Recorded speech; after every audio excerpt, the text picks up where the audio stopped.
He felt one was wrongly called the flagrant foul on Frank Rakowski. Lamar and Scottie Pippen works the low post in there. That's Dennis Rodman's game, is to make the other team focus in on him and take it away from Michael Jordan and Scottie Pippen, the guys who are going to light it up offensively. Gary Payton picks up his third foul. Not the kind of game that Seattle needs from Gary Payton to win in this building. Percy Hawkins candidly had an interesting appraisal of his teammate Frank Rakowski. He said that he's very good at bringing out the worst in people. Scottie Pippen with 10 points, and the Bulls now lead by 4. He said that with affection, that he can antagonize, and obviously that could be a plus for a team. Again, illegal defense called on the Bulls. That is the 4th illegal on Chicago. Scottie Pippen getting to the lane. Poor closeout by Sean Kemp. Michael Jordan was just torching him with his right hand. You got to force guys to their offense. And as far as the Rakowski comment by Hersey Hawkins, Mark, this team, they love Frank Rakowski, and his personality adds so much to the overall team chemistry. He keeps everybody loose. He's a very intelligent, very witty guy, outgoing, sort of keeps everybody loose in a situation that often gets very edgy with the volatile personalities on this stunning team.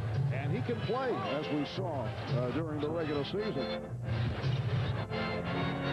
Percy said that he even got David Robinson annoyed to the point where he was ready to go at him. That's where George Karl thinks this whole situation has developed with Rakowski, where the referees are all over his case every single time. Nice move by Hawkins, and the Bulls now lead 35-34. Harper is hammered by Perkins. And Harper will go to the line.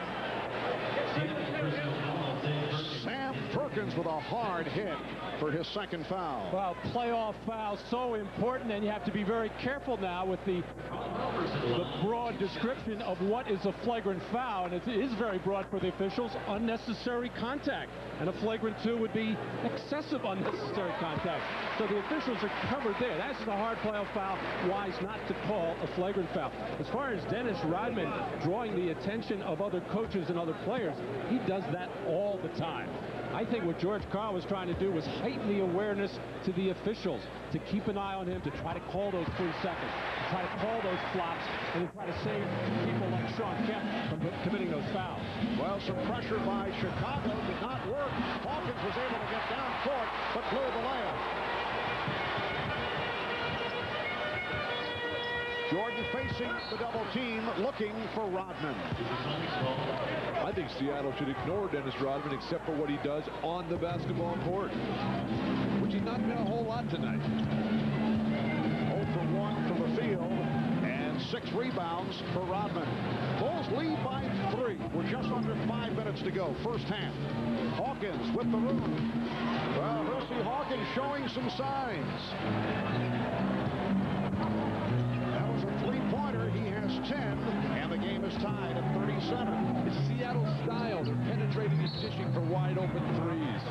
Basket won't count. Foul before the shot attempt. But the Sonics over the limit, so Jordan will shoot a pair. Well, Michael Jordan knows that he can get this ball anytime he wants, and he knows where that double team is coming from, so he makes that hard, quick spin move to the baseline to avoid that double team, and Hersey Hawkins just not strong enough nor quick enough to keep Michael from turning baseline.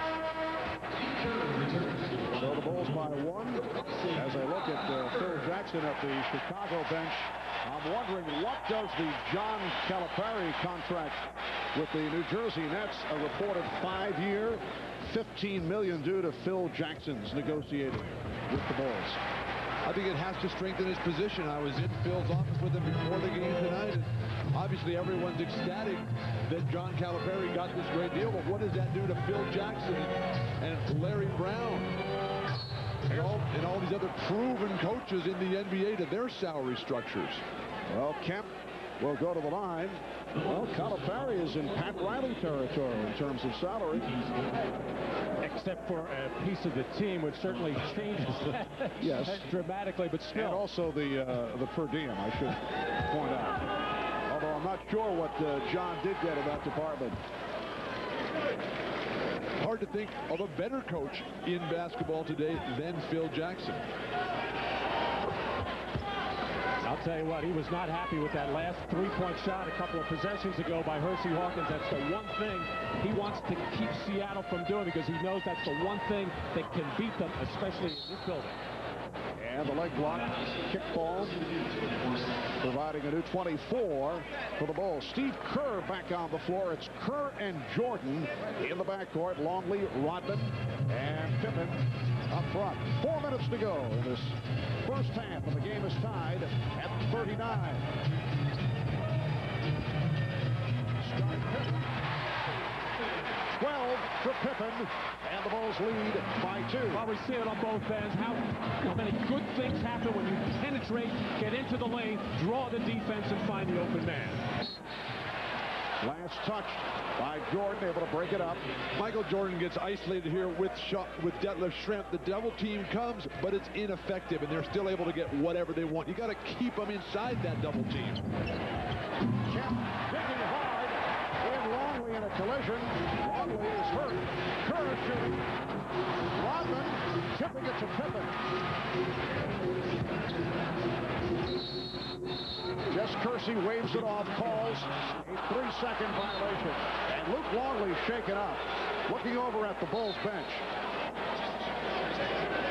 Well, that's the call that George Karl was hoping he would get, and that was an easy one because Dennis Rodman was camped in that lane, and then a very hard behind the back, not really a bet, it was a flip at Eddie Rush, who put that whistle in his mouth, thought about calling the technical. But Luke Longley went over to Phil Jackson and said, "I got to come out, coach, I'm beat up," and Phil Jackson pushed him back out there and said, "Get back down there and play some defense." Longley's going to get hammered by the elbow. Unintentional, of course. Just a continuation play, but there's certainly blood on Luke Longley at this point. And the blood leading to the stoppage in play. Bulls trainer Chip Schaefer taking a look. Luke took a pretty good shot in that left eye, but Phil indicating play through it. Short! Oh! He posterized Scottie Pippen. The quickest dunker and the most explosive dunker in that situation. The game is tied at 41. As Kemp started to accelerate, offensive foul on Jordan. You can see Pippen wanted no part, understandably, looking to get out of the area. And a timeout call now by Chicago. 11 turnovers now for the Bulls. Here's the move by Kemp, serving up a facial, which is enjoyed by the Sonic bench. 2:55 remaining first half, and the game is tied at 41. Halftime report. Bob Costas will be talking live with Lakers Executive Vice President and General Manager Jerry West. Jerry played on the 71-72 LA Lakers, considered one of the great teams in the history of the NBA. In fact, the Chicago Bulls broke the single season record for wins, which West's Laker team set. Of course, Jerry, one of basketball's all-time greats.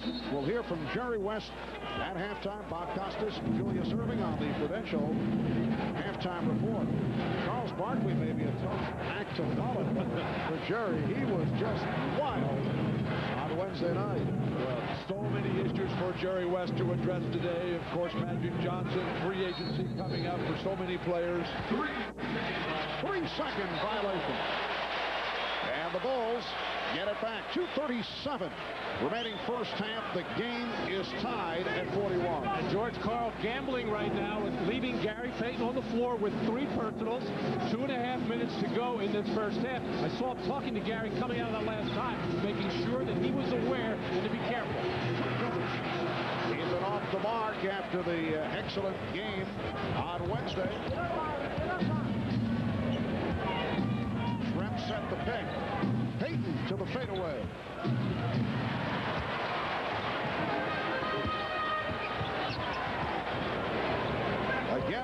open.